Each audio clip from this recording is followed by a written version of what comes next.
Now, a similar question came up asking if I could give an overview of the black nobility. What does this refer to? Well, if you know something about history, there have been fights going back to the 13th century over who would control the Holy Roman Empire, which was the merger of the Catholic Church and the states of mostly Central Europe and Spain. You had the Guelphs and the Black Guelphs, which was a nobility that tried to assert its control. This was largely an old Roman aristocracy with families which still exist, like Colonna, Orsini, Pallavicini.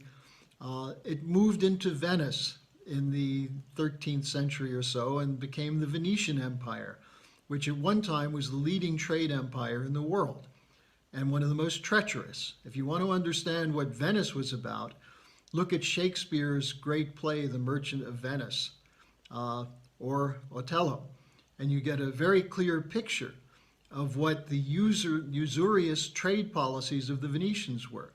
Now, Venice, if you look on a map, is not a very good place to run a world empire. And so this nobility chose the Netherlands, Amsterdam, and then moved to London and took control there with the 1688 Great Revolution.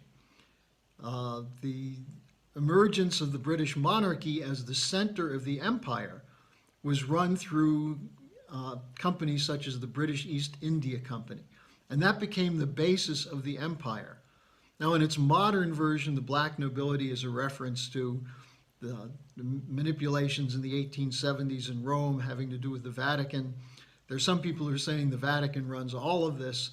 But the fact of the matter is, if you look at where the power is coming from this nobility, which asserts its right based on birth, that is, its birthright, to rule and run the world, it's now centered in London, with Wall Street as a secondary function.